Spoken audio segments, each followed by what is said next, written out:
I paced my bedroom in a fever of impatience, but fortunately, I didn't have to wait long.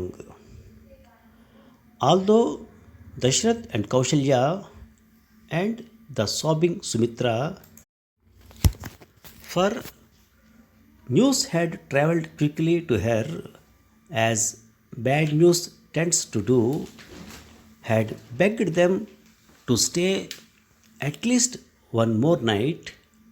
The brothers decided to leave Ayodhya the very same day. I have come to get my weapons and say goodbye, my husband said as he strode in. Please don't delay me. He spoke rapidly, as though he had rehearsed the words several times. I could see he was afraid I was going to indulge in histrionics. Well, he was about to be surprised. I am depending on you to take care of my parents in my absence, he added, his tone all business. But I saw the way his hand clenched his bow, the knuckles white. That will be your most important duty when I am gone. I am sorry, I said. I am not going to be able to do that. You see, I am going to the forest with you. His brows snapped together. What folly is this? You can't possibly come with me. You are a woman. It is too dangerous. I won't allow it. I wanted to say, not all women are weak and helpless like you think. For all you know, I might be of help to you.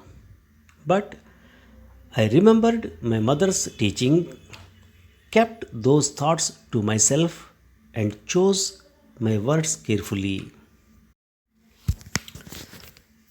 If this was going to work, and it had to, because I couldn't imagine living in this mausoleum of palace without him, I had to appeal to Ram in the right way. You are a fine one to talk of duty, I said, allowing just enough anger into my voice. If I'm not misremembering my wedding vows, didn't I state that my foremost duty as your faithful spouse was to follow you even to the ends of the earth? To be with you in riches and poverty? To take care of you the best I can? Isn't that what you just told your mother to do for her husband? You can't deprive me of my wifely right. Duty, right. Those are the terms that Ram understood best. So I used them. But beneath them, I was saying, I need you. Please don't abandon me.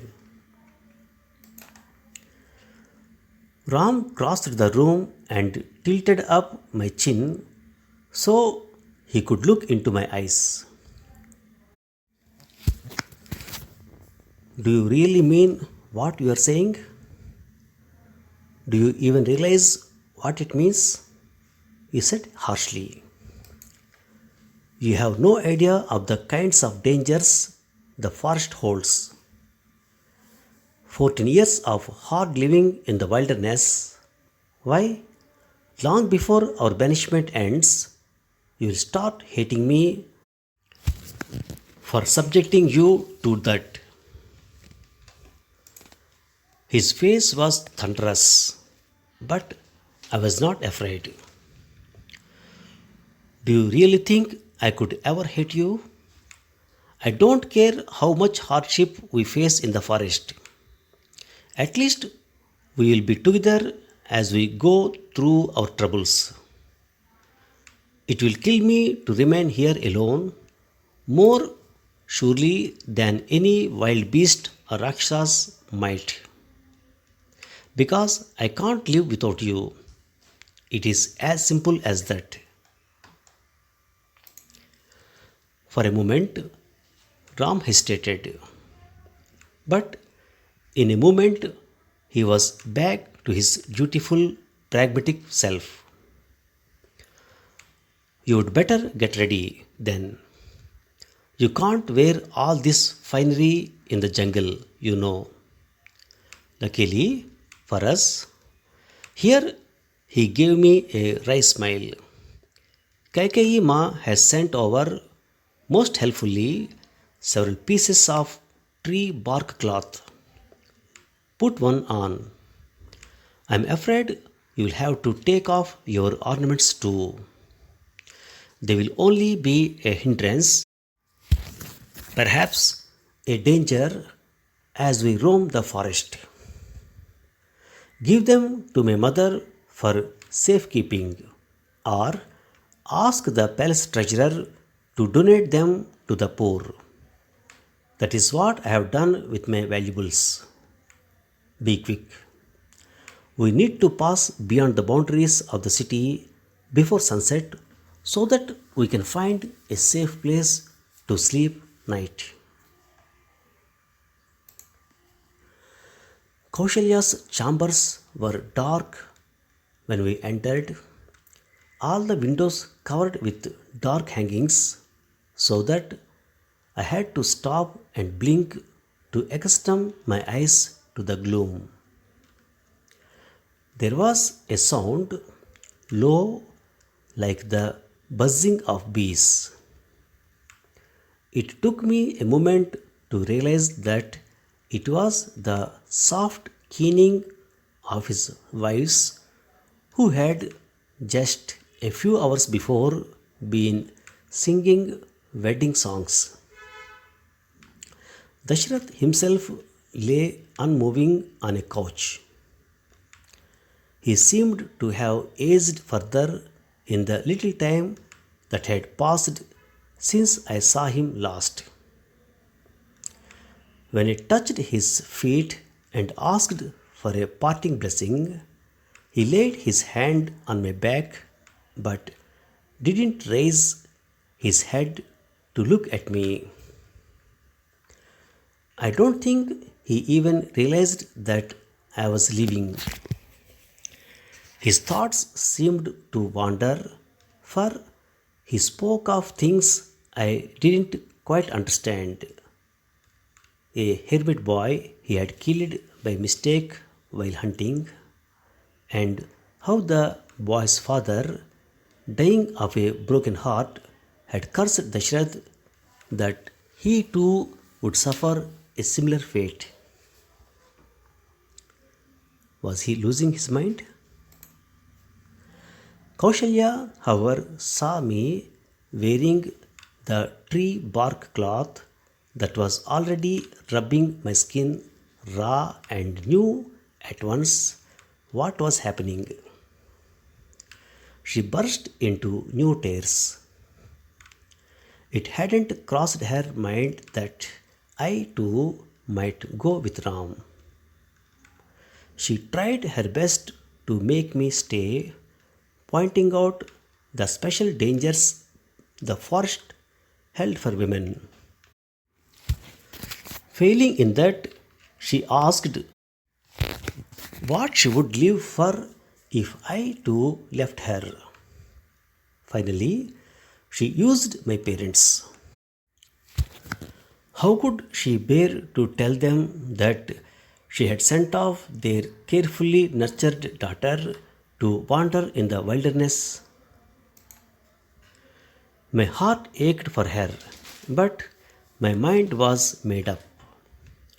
I reminded her that Ram and Lakshman had already killed many Rakshasas and were sure to keep me safe. As for my parents, they had always impressed upon me the importance of a wife's duty. They would be more upset if I stayed home in comfort, abandoning Ram to suffer alone. But Kaushalya continued weeping, hiding her face in her hands. Ram paced up and down. He hated to see his mother unhappy. I was afraid that he might have second thoughts about taking me along. I could only think of one more thing. If I go to the forest, mother, I said, I can take care of your son. Kaushalya paused in her crying. She didn't look up, but clearly she was listening. I pressed on. I will cook for him and make sure he has the most comfortable bed possible to sleep in. And maybe my presence will give him a little happiness in his exile. Kaushalya looked up. Her face was still wet, but instead of sorrow, it was now suffused with tenderness. If you can make Ram happier, she said, then of course you must go with him. Don't worry about me. I will manage somehow. Now, Kaushalya said, but I can't bear to see you, the daughter-in-law of Ayodhya, no, the rightful queen, dressed in this horrible tree bark. Where did you get it? Ah, Kaikeyi, of course. She took me to her inner chamber and dressed me in a sturdy silk and ornaments from her own coffer, for I had already given all my jewelry away. I would have preferred wearing the same thing that Ram and Lakshman wore, but I didn't want to argue. It was the least I could do for my mother in law. When Ram saw my clothing, he shook his head in dismay. Mother, what are you doing? Our strategy is to travel incognito. It is a lot safer that way. If Sita is dressed like this, she will attract all kinds of unwanted attention. Bandits, beggars, and God knows who or what else. Kaushalya squared her jaw stubbornly. It is an additional blow to my heart to see my only daughter-in-law leaving the palace like a beggar. Surely, between you and your brother, you can protect your wife from a few robbers. She looked like she might start crying again. Very well, Ram said hastily, but I could see he didn't like it. All this time, Dasharat lay as though in a daze. I was not sure if he heard what we were saying or realized what was about to occur in just a few moments. Time to go, Lakshman called impatiently from the door. He too was clad in tree bark and had his bow in his hand. But he was alone. Urmila was supposed to have persuaded him to let her accompany us. She and I had strategized about it. What had gone wrong? Where is my sister? I asked Lakshman. Isn't she coming with us? He looked angry. But I knew by now that this was often his expression when he was uncomfortable about something. So I asked again. No, he said. He didn't offer any information. Where is she? In our bedroom. Although she might be with my mother now. Ma has been crying a lot, so I told her to keep her company. Sister in law, we need to leave without delay, or else we will be stuck in the marshes with no shelter when night falls. I didn't bother to answer him. I ran to Urmila's quarters, but her rooms were empty. The doors left carelessly open, as though she no longer cared who might step in and take her valuables. How would I find her? Where in this cavern of palace might she be hiding? I looked in her usual haunts, but she was not in any of them.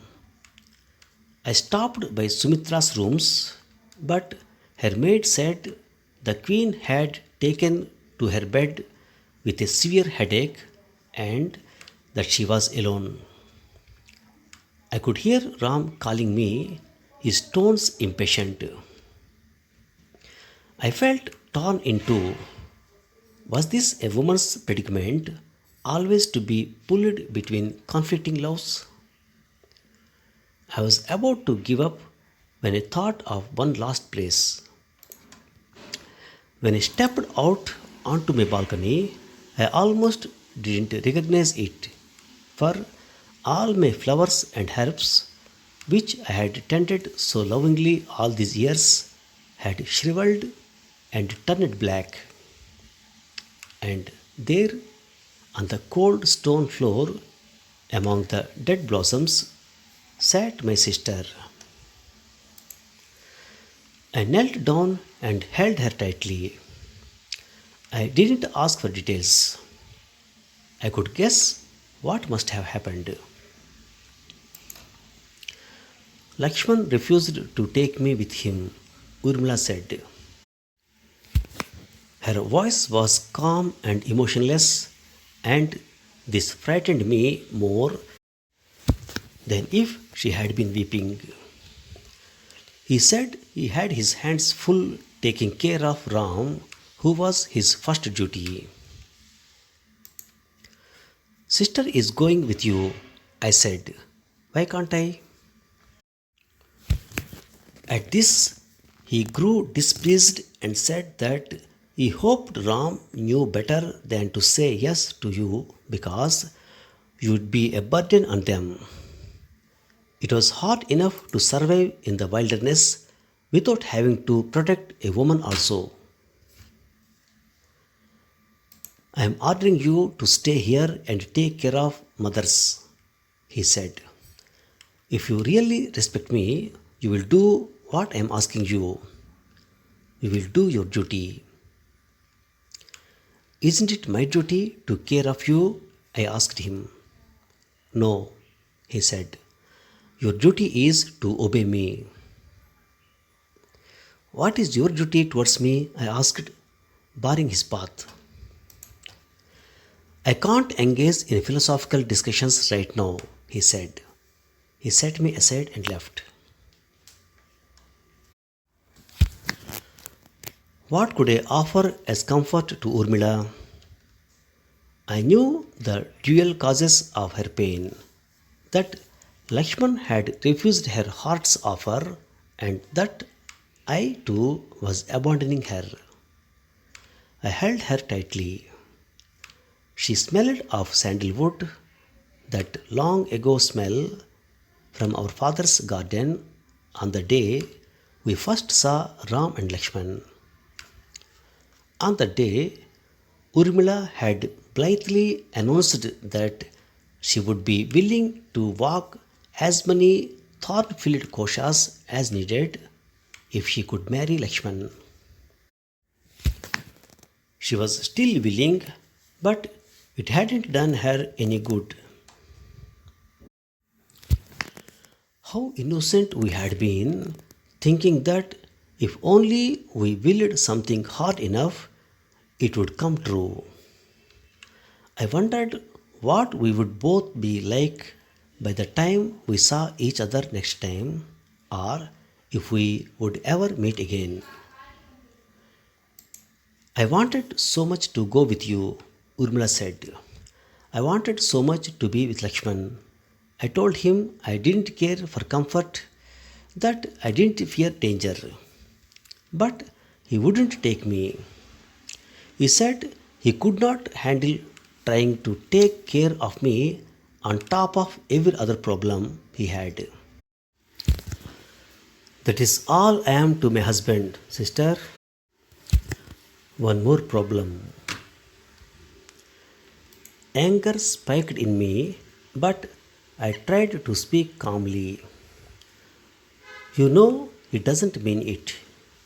You know he is not good at saying what he really means. There are many pressures on him now. You must forgive him. But my sister threw her arms around my neck and wept bitterly and wordlessly. Part of me wanted to remain with her. Let the men go off to the forest on their own, I thought.